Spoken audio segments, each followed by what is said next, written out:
자, 말씀 제목을 한번 보시겠습니까? 오늘은 고린도 전서 강해를 이렇게 매주 하는데, 특별히 마지막 주에는 우리 인생의 전반적인 기초적인 영적 문제들을 다루는 시간입니다. 그래서 오늘은 히브리서 11장 13절부터 16절 말씀을 중심으로 해서 인생은 출장이다, 이런 제목으로 은혜를 나누고자 합니다. 하나님께서는 성경을 쭉 보면 아브라함의 하나님, 이삭의 하나님, 야곱의 하나님, 이렇게 자신을 나타내시면서 하나님 자신이 아브라함의 하나님이다, 이삭의 하나님이다, 이렇게 불리는 것을 매우 자랑스럽게 생각을 했습니다. 다시 말하면 우리로 표현을 한다면, 저를 표현한다면 하나님이 나는 안태준의 하나님이다, 그리고 안태준의 하나님이라고 불리는 것을 아주 자랑스럽게 생각한다. 어떻게 생각하십니까? 내가 안태준의 하나님이다 라고 하는 것을 자랑스럽게 생각한다는 말은 하나님이 이 안태준이라는 사람을 자랑스럽게 생각한다는 말이고 귀하게 여긴다는 말이기도 하지요. 그런데 하나님은 아브라함의 하나님, 이삭의 하나님, 야곱의 하나님이라고 불리는 것을 자랑스럽게 생각하고 부끄러워하지 않았다. 이유가 뭘까? 여러 가지 이유가 있겠지만은 이 아브라함과 이삭과 야곱은 오늘 본문을 보게 되면 천국의 소망을 두고 산 사람이에요. 어떤 사람이라고요? 천국의 소망을 두고 산 사람. 자, 우리 사람들은 대부분의 사람들이 우리 인간을 그죠? 일생 산다 이렇게 말해요. 일생 산다 그렇게 말해요. 그런데 제가 여러분들에게 항상 강조하는 것은 우리 인간은 일생이 아니고 삼생이에요. 삼생. 몇 생? 삼생이. 그러니까 엄마 뱃속에 있을 때가 일생. 우리가 이렇게 엄마 뱃속에서 태어나가지고 삶을 사는 게 뭐예요? 이생. 이제 죽어서 영원히 사는 게 뭐예요? 삼생이에요. 일생, 이생, 삼생. 제가 이렇게 항상 삼생을 얘기하는데, 여러분들이 자꾸 인생을 일생이라고 착각하지 말고 삼생에 대한 개념을 정확하게 이해를 하시고, 우리 인생의 목적은 삼생에 있습니다. 삼생에.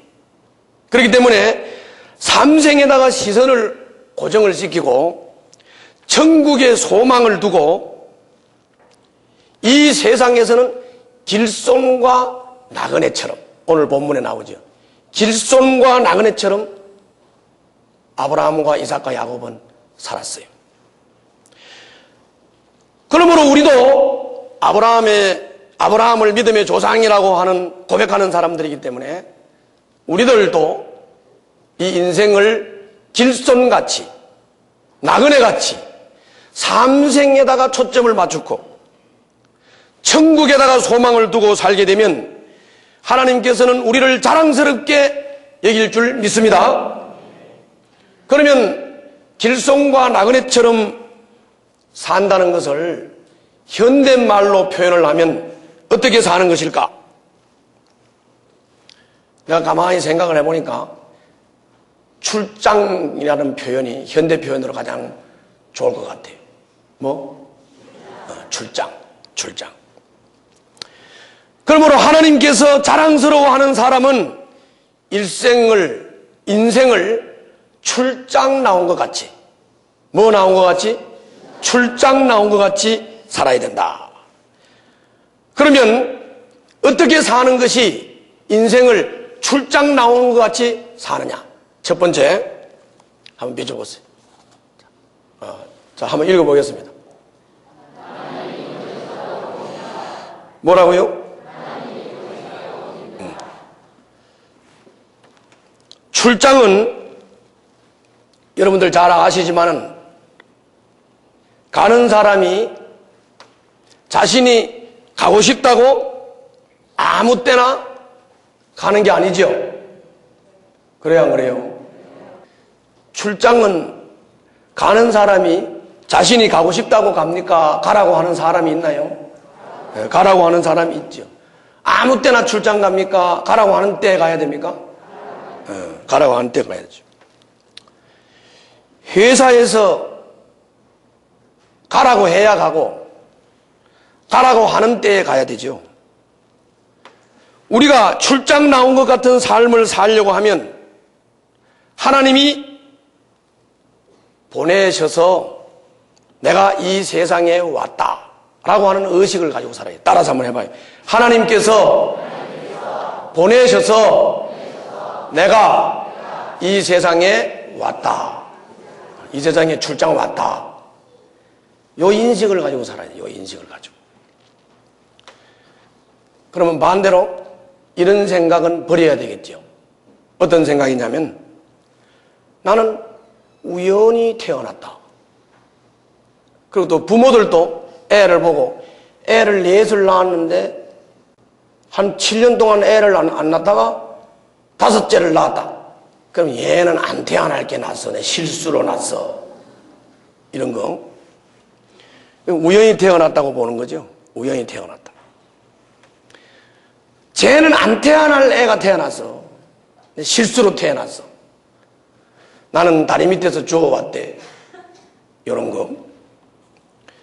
여러분들 이런 생각이 여러분들의 인생을 어떻게 이끌어가는지에 대해서 깊이 생각을 하고 여러분들이 말씀도 해야 되고 생각도 해야 되는 거예요. 하나님의 백성은 모두 하나님께 부름을 받았고 보냄을 받아서 이 세상에 태어난 존재라고 하는 사실을 확신하고 깨달으시기를 바랍니다. 그렇다면 어떤 가정에서 어떤 부모 밑에서 태어날지라도 하나님이 그렇게 택하셨다라고 하는 사고가 중요한 거예요. 꼭 필요한 시대에 필요로 하는 환경 가운데 적절한 부모 밑에서 태어났다. 하나님으로부터 보냄을 받았다라고 하는 이런 확신을 가지고 살아야 인생을 바로 살 줄 믿습니다.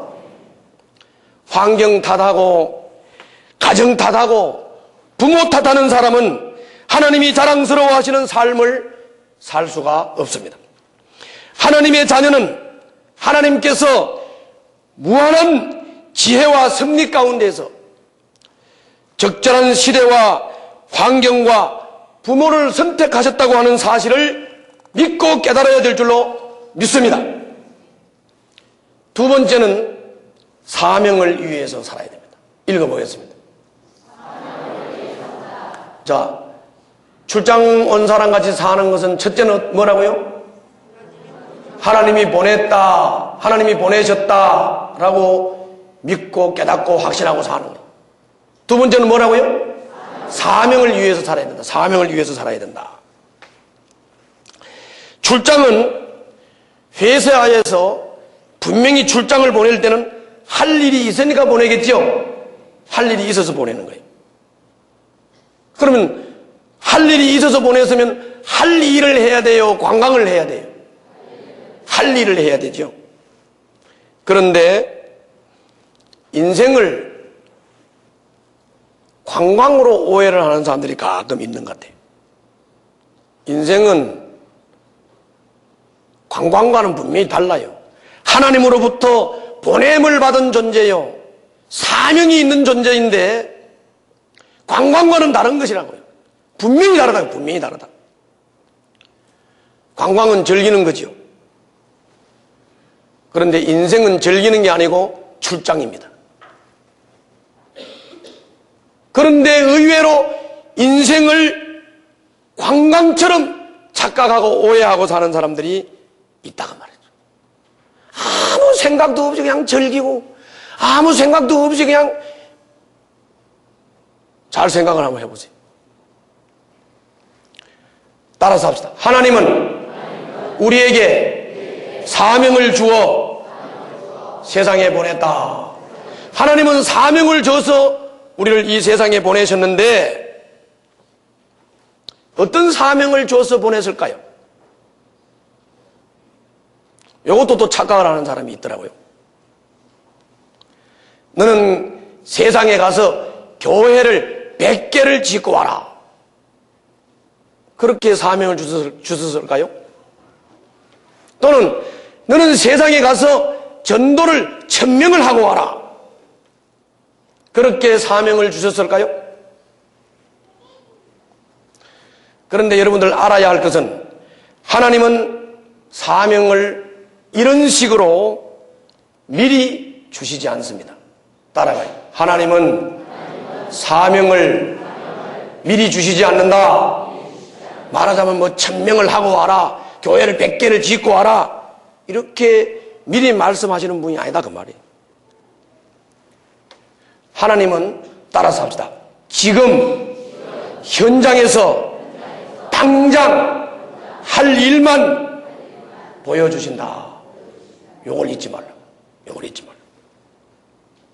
그래서 하나님은 현장에서 지금 당장 할 일을 주시고 그걸 완수하면 그 다음 것을 보여주시고 그걸 또 완수하면 또 그 다음 것을 보여주시면서 우리를 차근차근히 사명을 완수해 가도록 우리를 인도하시는 거예요.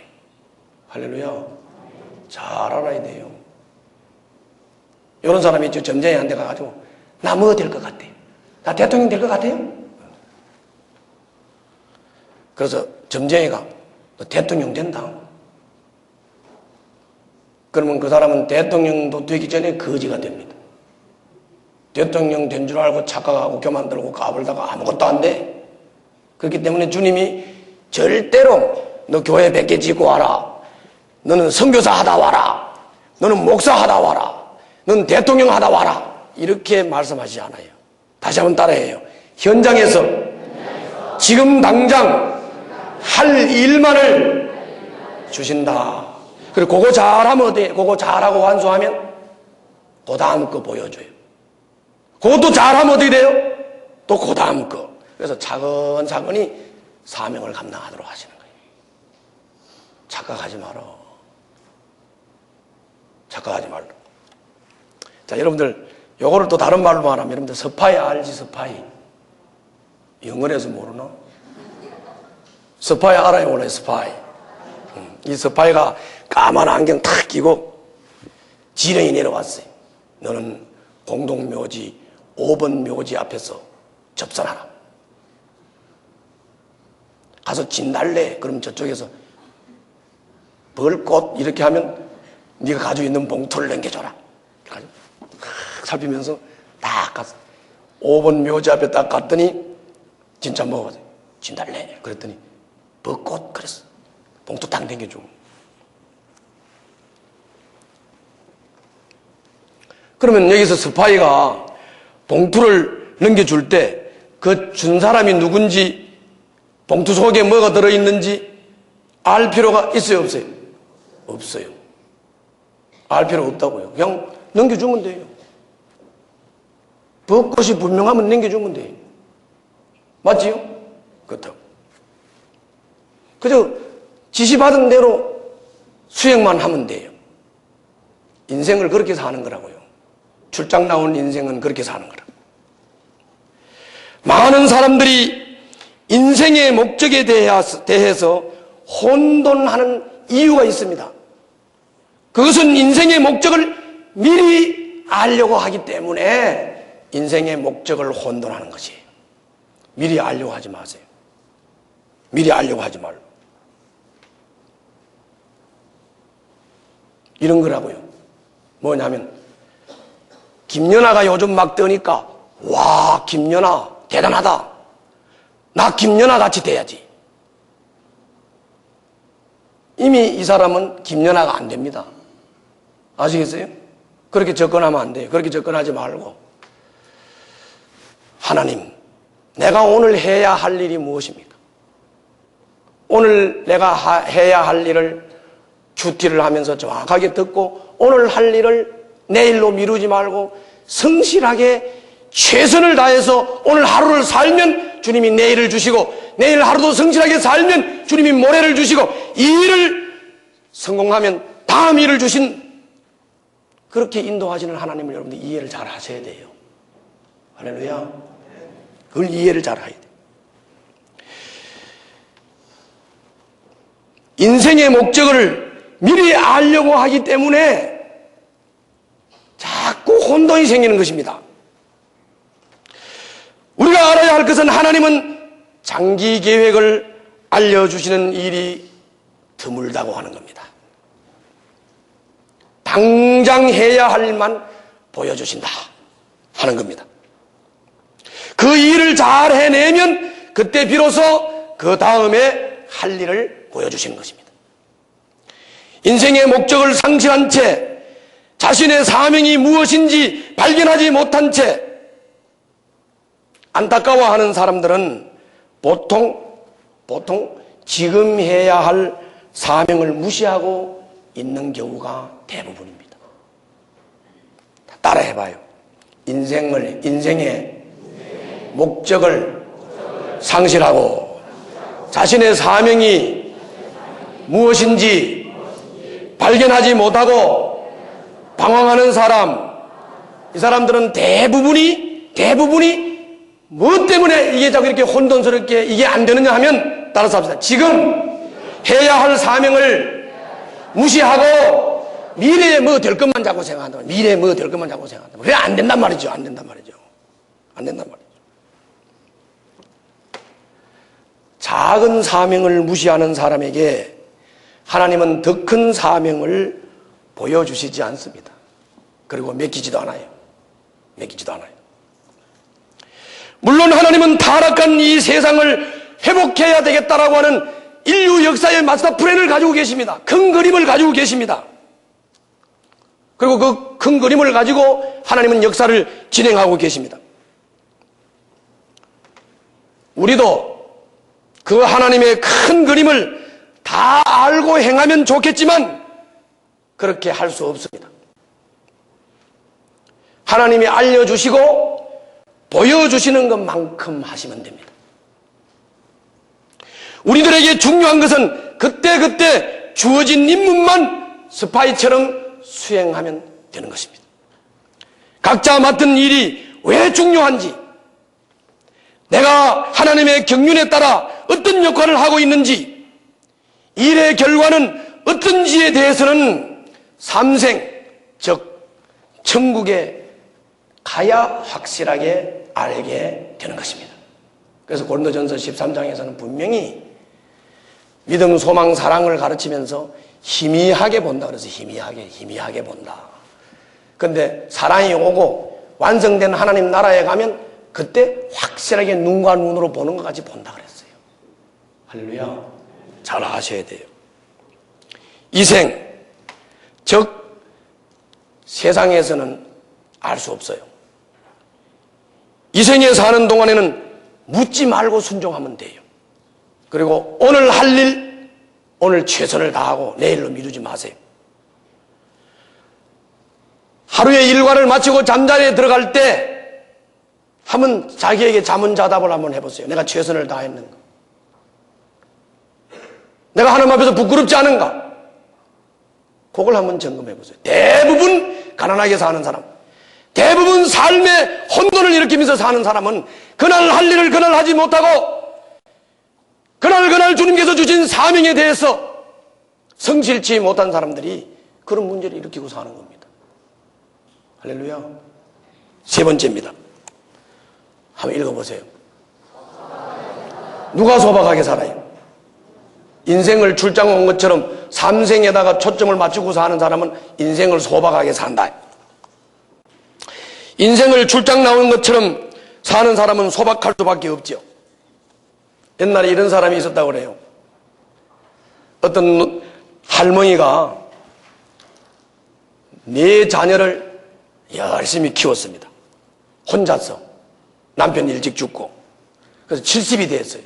이 70된 노모가 가만히 하루는 생각을 해보니까 삼생도 못 깨달은 할머니고 삼생이 뭔지도 모르는 할머니, 천국이 있는지 없는지, 영생이 있는지 없는지를 모르는 이 할머니가 가만히 애들을 평생 자기를 바쳐서 애를 키워놓고 보니까 70이 돼가지고 보니까 너무 억울해.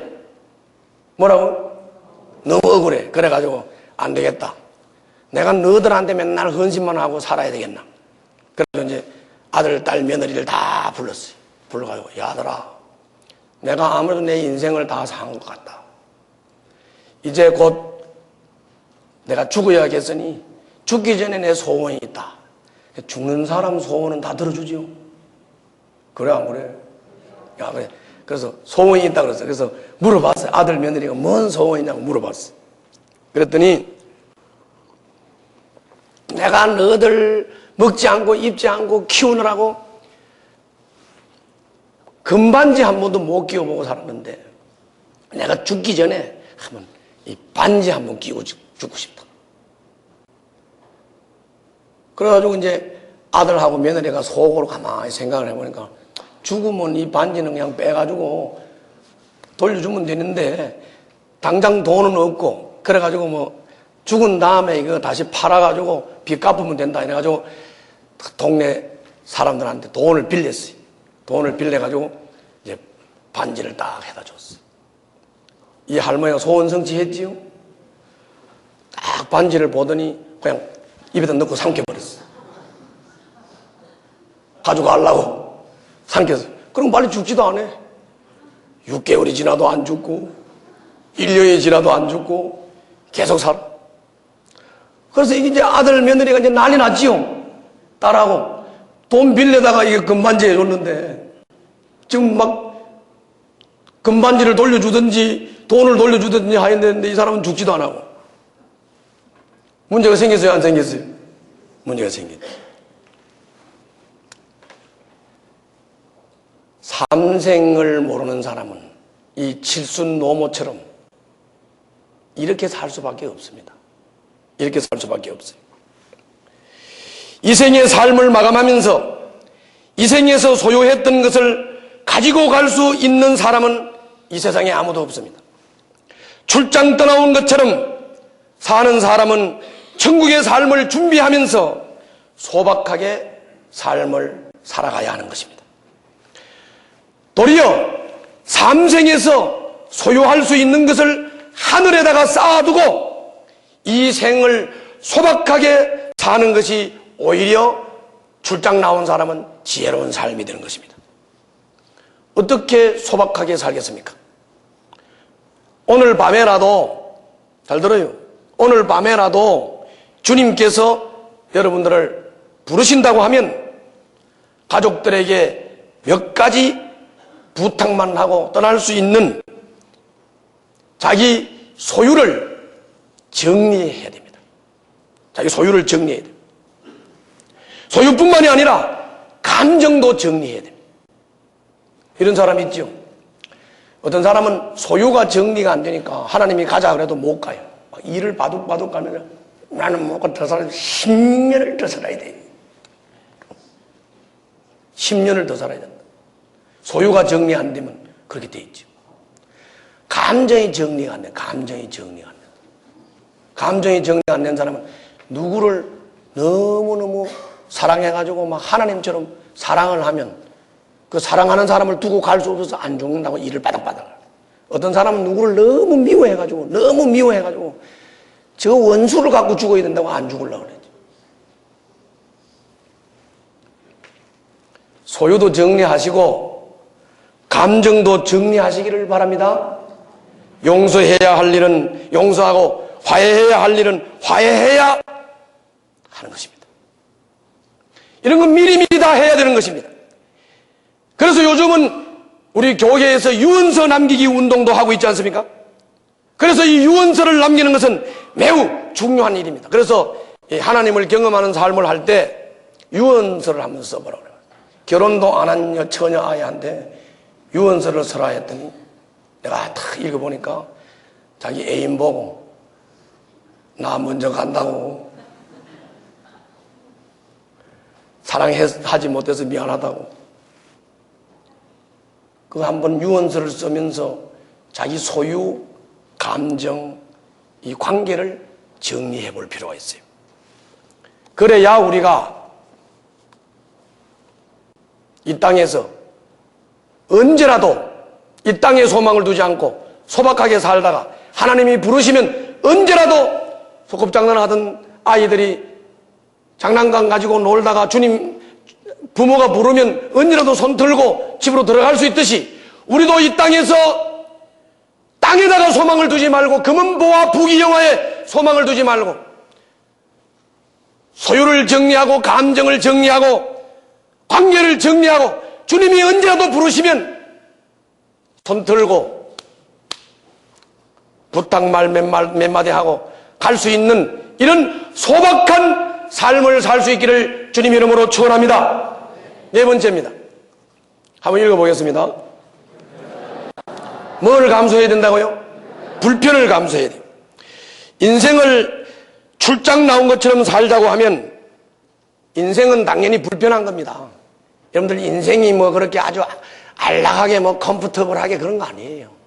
인생은 불편한 것이 불편한 거예요. 내가 선교를 위해서 수없이 많은 외국 여행을 해보지만은 여행을 할 때 아무리 좋은 고급 호텔에 가서 잠을 자도 아무리 고급스러운 음식을 먹어도 그래도 내 집에 비그 끓이는 침대가 차라리 낫지. 그리고 내 아내가 해주는 된장찌개가 훨씬 낫지. 6성 호텔, 5성 호텔에서 잠을 자고 고급스러운 음식을 먹는다고 해서 그게 그렇게 편안한 게 아니에요. 편안한 게 아니라고. 출장, 집 떠나면 불편한 거예요. 뭐라고요? 집 떠나면 불편한 거라고. 출장은 불편한 것입니다. 마찬가지로 우리의 고향은 천국입니다. 이 세상은 우리가 잠시 출장 나온 곳일 뿐입니다. 그러므로 불편할 수밖에 없습니다. 인생을 출장처럼 사는 그리스도인은 세상 부조리 때문에 놀라지 말아야 됩니다. 세상 부조리를 너무 민감하게 자꾸 이렇게 발작을 일으키지 마세요. 자기 심성관리에 유익이 없습니다. 너무 지나친 반응을 하지 마세요. 그렇다고 해서 무관심하라는 말은 아니에요. 우리는 정의와 사랑을 실현하려고 애를 써야 합니다. 그러나 이루어지지 않더라도 절망하지 않을 줄 알아야 되는 것입니다. 조금이라도 나아진다면 그것으로 기뻐하는 것이 그리스도인의 삶의 자세입니다. 왜? 당연히 여기는 우리가 살 곳이 아니기 때문에 불편한 거 당연한 거예요. 이 세상이 아무리 교회가 교회답고 세상이 세상답다고 할지라도 여러분들 이 세상이 하늘나라 같겠습니까? 그렇지 않단 말이에요. 불편한 게 당연한 거예요. 당연한 거예요. 교회도 그렇습니다. 교회는 성도들의 공동체입니다. 거듭나서 거룩한 백성이라고 칭함을 받았지만은 부족한 사람들이 모여있는 곳이 교회입니다. 그러므로 천국의 맛을 볼 수 있는 그런 면도 교회에는 있지만 그러나 불완전한 것입니다. 그렇다고 해서 불완전한 교회를 보고 절망하지 마시기를 바랍니다. 신앙생활을 행복하게 살 수 있기를 바랍니다. 교회는 의인이 모인 곳이 아니고 용서받은 죄인들이 모인 곳이라고 하는 사실을 여러분들이 명심하시기를 바랍니다. 교회는 예수님을 닮으려고 치열하게 노력해야 합니다. 그러나 동시에 예수님을 닮지 못하는 사람들을 수용할 수 있는 넉넉한 마음을 가지는 것도 필요한 것입니다. 왜? 교회는 불완전한 곳이기 때문에 그렇습니다. 먼저 자신의 약점과 문제를 인정하고 삶을 투명하게 내놓고 서로 돕고 도와주며 피로를 채워주며 협력하는 삶을 사시기를 바랍니다. 내가 나된 것은 완전해서가 아니라 하나님의 은혜임을 생활로 보여주고 나타내야 될 것입니다. 약점이나 문제를 감추려고 하지 말고 오히려 인정하고 극복하려고 노력함을 보여줄 때 성도에게 용기를 주고 문제 극복하는 법을 배우게 되는 것입니다. 우리가 무슨 잘못과 허물을 자꾸 감추려고 하면 감추려고 할수록 점점 더 문제가 일어나는 것입니다. 내놓고 노출시키고 그리고 자기 부족을 차라리 고백하세요. 그럴 때 문제 해결 방법이 나오고 그리고 상대방의 삶, 노출하는 삶을 보고 배우게 되는 겁니다. 할렐루야. 이걸 여러분들이 잊지 마시기를 바랍니다. 이런 사람을 사람들은 좋아하고 존경하고 따르게 되어 있습니다. 자기는 약점이 전혀 없는 사람인 것처럼 자기 약점을 전혀 내놓지 못하고 상대방의 약점을 민감하게 반응하면서 정죄하고 비판하는 사람에게 누가 그 옆에 가서 붙으려고 그러겠어요? 그죠? 너무 민감하지 말라고 말이에요. 너무 민감하지 말라.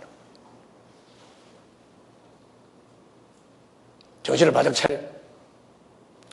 5번째 보겠습니다. 자, 읽겠습니다. 뭘 위해서 살아요? 상을 위해서 산다.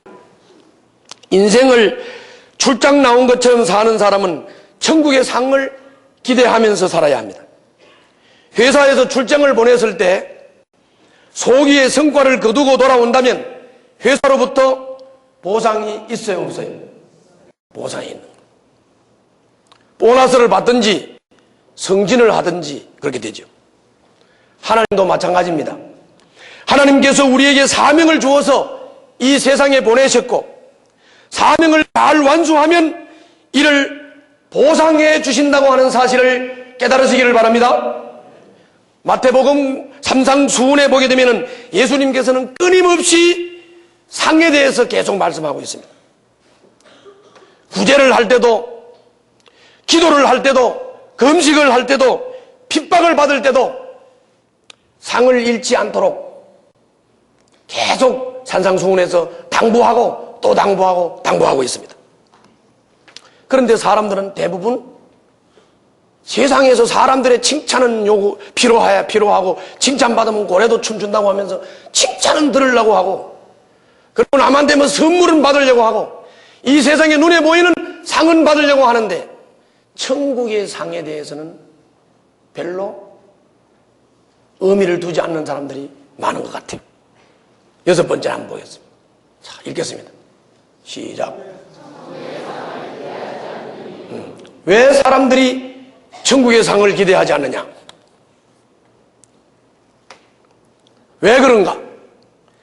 첫째는 이단 집단에 대한 경계심 때문에 그런 경우가 있습니다.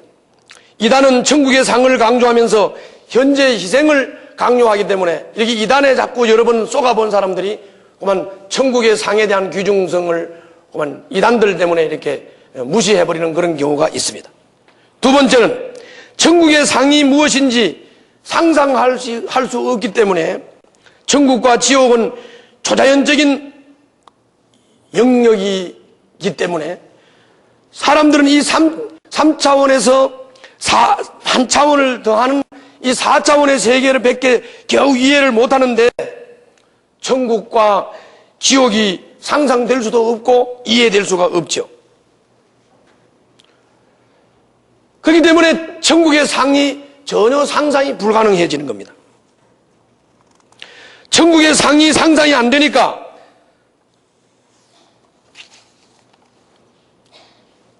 천국의 상을 바라볼 수가 없는 거죠.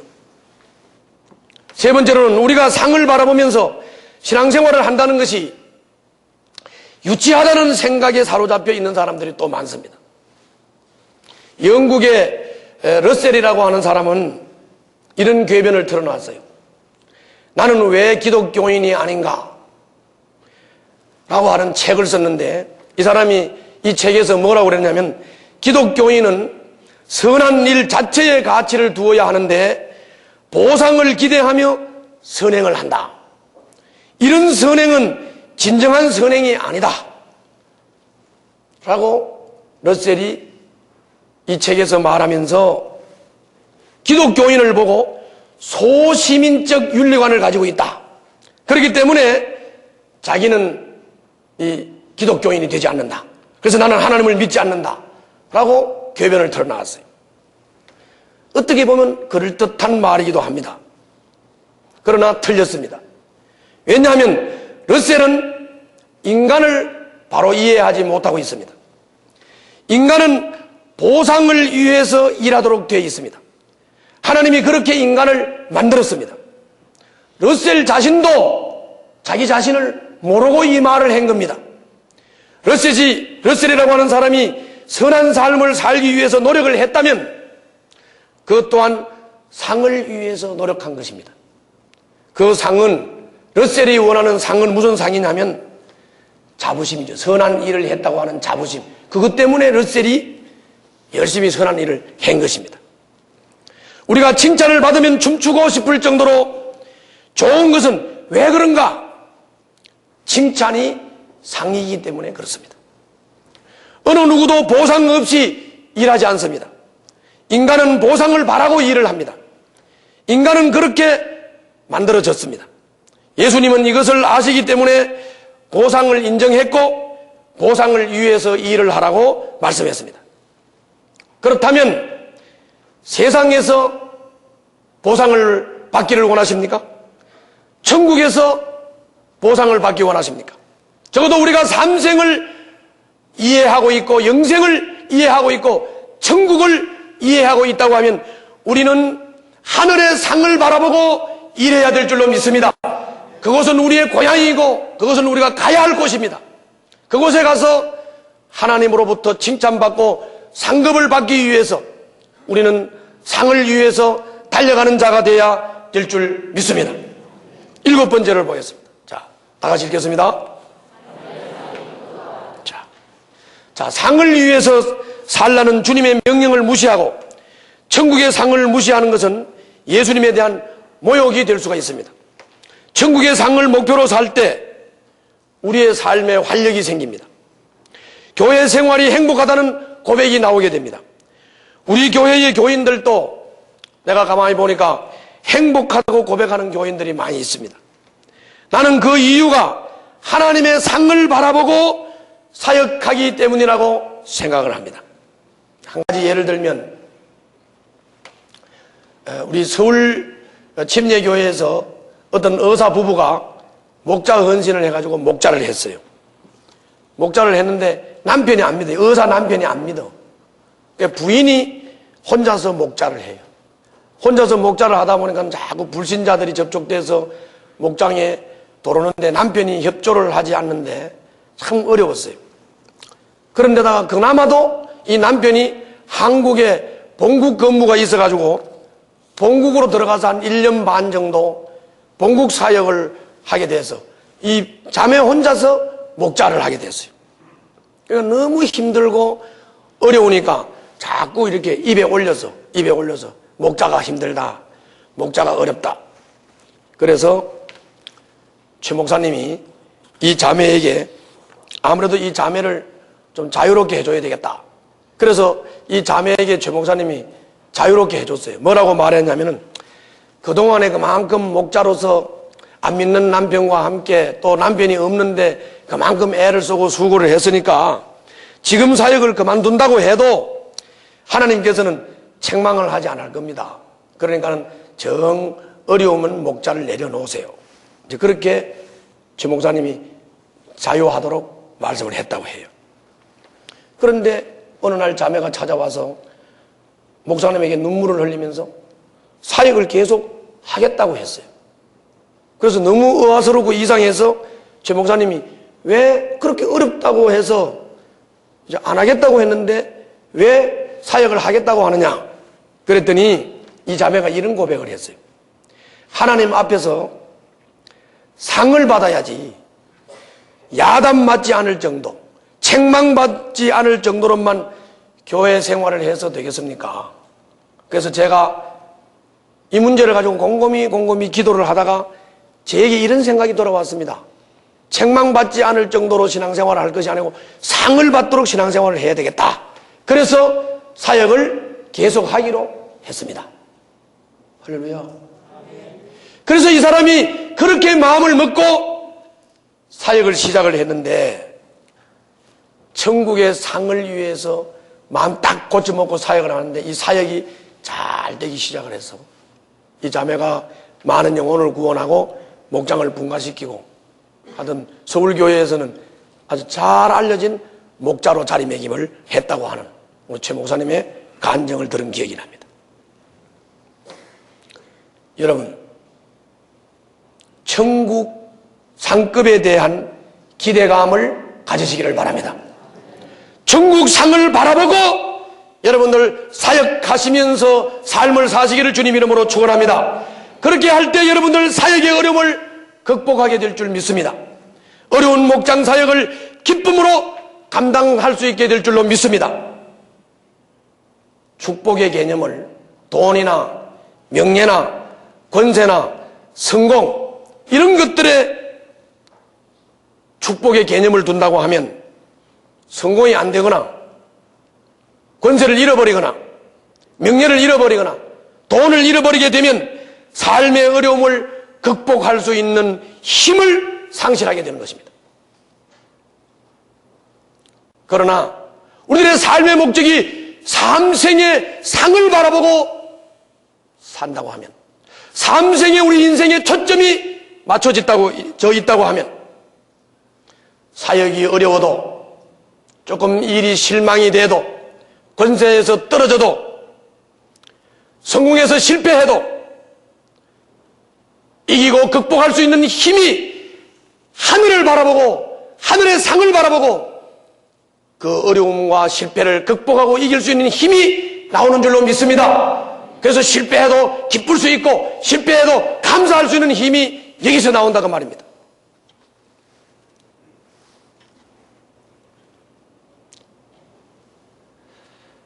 진정한 복이 하늘의 복임을 알고 기대하는 사람은 삶의 어려움을 그리고 사역의 어려움을 기쁨으로 감사함으로 극복할 수 있는 것입니다.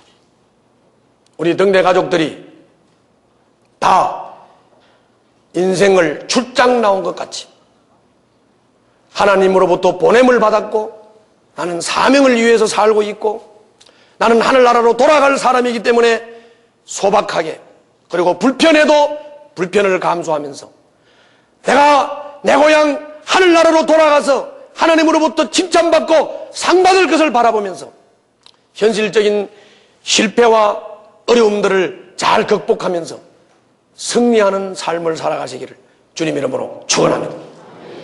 기도하겠습니다.